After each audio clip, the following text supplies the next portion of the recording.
तो पांचों ही बहुत ही महत्वपूर्ण क्वेश्चन है। देखिए सबसे पहला 4 3 x 3 5 2 ये संख्या किससे विभाजित है? 9 से विभाजित है। तो 9 के लिए क्या होना चाहिए? अंकों के योग, तो जो संख्या है उसके अंकों का योगफल में किसका भाग जाना चाहिए? 9 का, या 9 का मल्टीपल कट कर दो।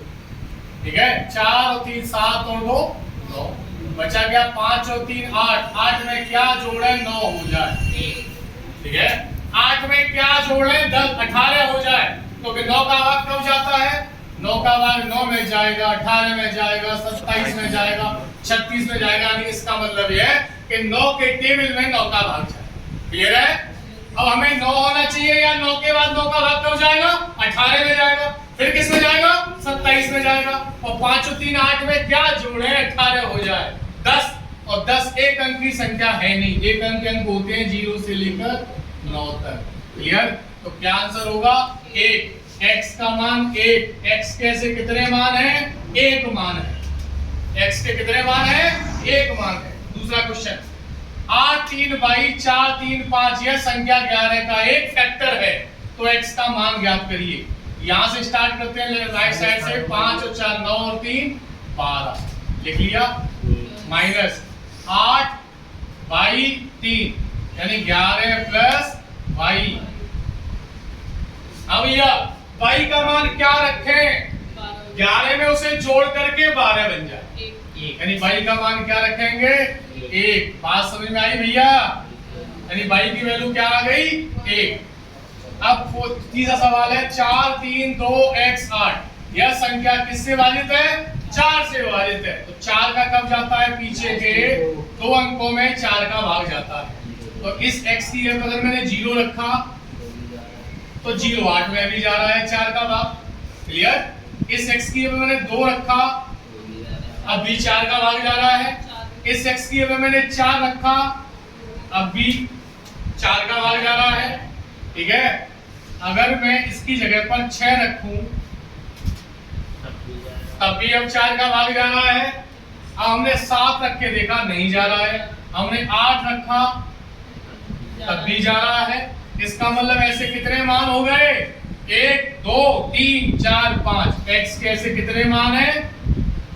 5 मान है। क्लियर? अगर इसी क्वेश्चन में पूछता है x का बड़े से बड़ा मान ज्ञात करिए, बड़ी से बड़ी संख्या ज्ञात करिए, तो बड़ी से बड़ी संख्या क्या होगी? 8। ये x की जगह पे 8 ही तो है। और छोटी से छोटी वैल्यू क्या होगी? 0। क्लियर है? आगे देखिए संख्या 8 3 4 x 5 6 संख्या काय से विभाजित है? वेक्टर से। वेक्टर का भाग कब जाएगा? जब 9 का जाए और 8 का जाए।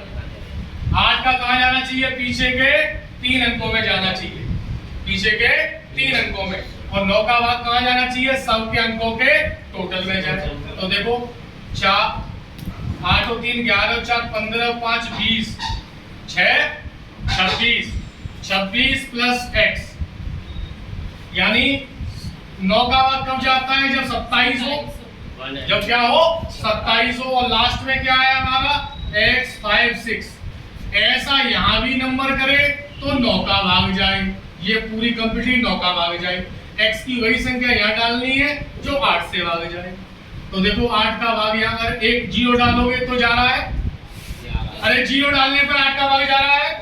अगर 1 डालेंगे तो 8 का भाग जा रहा है? नहीं जा रहा। 2 डालिए तो 8 का भाग जा रहा है, लेकिन 2 यहाँ डालेंगे। हमने 2 अगर यहाँ डाला और 2 यहाँ डाल के देखा तो हमने देखा यहाँ नहीं जा रहा। फिर हमने 3 डाला, यहाँ पर 3 डाल करके देखा यह संख्या 9 से 8 से विभाजित है? नहीं है। अब हमने 4 डाल के देखा, 4 से विभाजित है? हाँ है। 4 यहाँ डाला, 26 और 4 30, यहाँ भाग नहीं जा रहा। यहाँ 5 डाला, 5 डालने के बाद क्या हुआ? 8 6 48, 7 नहीं जा रहा। 6 डालिए, 6 का जा रहा है। 26 और 6 कितना होता है? 32, 9 का भाग नहीं जा रहा। यहाँ आपने 7 डाला, 7 ग्राम 72, नहीं जा रहा है। यहाँ 8 डाला आपने, जैसे ही 8 डाला 8 का भाग जा रहा है। 26 और 8 कितना हो जाएगा? 34। क्या हुआ? नहीं जा रहा। यहाँ 9 डालिए, 8 1 8। इसका मतलब सारे आपने चेक कर लिए, सारे चेक कर लिए। तो सारे चेक करने के बाद कि यहाँ पर आपने x की जगह 0 से लेकर के 9 तक डाल लिया, और यहाँ पर 0 से लेकर के भैया कहाँ तक डाल दिया, 9 तक डाल दिया। ना तो 9 की कंडीशन मिल रही है और ना ही 8 की कंडीशन मिल रही है। तो अब हम इसका आंसर क्या आएगा, ज्ञात नहीं किया जा सकता। हम रटे जा रहे हैं, हमें ऐसा नहीं करना है। 36 से 36 का भाग कब पता करेंगे, जब 4 का जाए और 9 का भाग जाए। किसी संख्या में 4 का भाग कब जाता है, जब पीछे के 2 अंकों में 4 का भाग जाए। जा रहा है 4 का अंक, जा रहा है 4 का भाग। अब हमें किसका चेक करना है, 9 के भाग का 9 का भाग जाना चाहिए। तो हमारा वही तरीका, 4 और 8 12 और 6 18, पूरा पूरा कट गया। 4 और 3 7, इसकी जगह पे क्या डाल दें, 2 डाल दें, तभी तो 9 होगा। 4 और 3 7 और 2 9। अगर जैसे ही m की जगह पर हमने 2 डाला, यह संख्या 4 से विभाजित है और 9 से विभाजित है। इसका मतलब यह संख्या 36 से विभाजित है। तो m की जगह पर क्या आएगा, 2 आ गया। m की जगह पर क्या आ गया, 2 आ गया। लिख लो भाई। डिविजिबिलिटी के बहुत ही इंपॉर्टेंट क्वेश्चन है, 3 क्वेश्चन है ये। तीनों को करते हैं और 80 सेकंड में सॉल्व करते हैं। 3 की पावर 25 प्लस 3 की पावर 26 प्लस 3 की पावर 27 प्लस 3 की पावर 28 किस संख्या से, क्या ये है सबसे बड़ी संख्या हमारी, ये है। हमें ये पता है सब में 3 का भाग जा रहा है। इसका मतलब 4 ऑप्शन में से 3 का भाग किस में जा रहा है, कोई नहीं ऐसी संख्या जिसमें 3 का भाग जा रहा है। क्लियर। अब हमें ऑप्शन से नहीं होगा, अब हमें सॉल्व करना ही पड़ेगा। इसका मतलब हमने 3 की पावर 25 सब में से कॉमन ले लिया। यहाँ क्या बचा, 1, यहाँ 3 की पावर 1 बचा, 3 की पावर 2, यहाँ बचा 3 की पावर 3। हमें इतना पता है 3 की पावर 25, 3 की पावर 3 कितना होता है 27, 3 की पावर 2 कितना होता है 9, 3 की पावर 1 कितना होता है 3 और 1 27 और 9 36, 3 39 और 1 40। 40 में किसका भाग जाता है, 10 का भाग जाता है। 10 का भाग जब ही जाएगा जब किसी भी संख्या के इकाई अंक पर 1 0 हो। क्लियर। इसमें किसका भाग जा रहा है, इसमें 10 का भाग जा रहा है। आप ऐसे भी पता कर सकते हो, 40 दिया 120, मैं इसको 3 की पावर 24 और 3 गुणा 40 कर लूं। इसका मतलब इसमें गुणा करेंगे तो कितना हो जाएगा 120। 120 में किसका भाग जा रहा है, 12 का भी जा रहा है। लेकिन यहाँ पे 10 ऑप्शन दिए हैं तो 10। क्लियर। ऐसी क्विक यहाँ से करेंगे। देखो आगे 4 की पावर 91 कॉमन ले लो। यहाँ क्या बचा 1, यहाँ क्या बचा 4, यहाँ क्या बचा 16, यहाँ क्या बचा 64। तो 4 की पावर 91, 64, 16, 80, 5 85। 85 में किसका भाग जा रहा है, 17 का भाग जा रहा है। 17 आंसर है। ऐसे ही हमने यहाँ पे 5 की पावर 51 कॉमन ले लिया।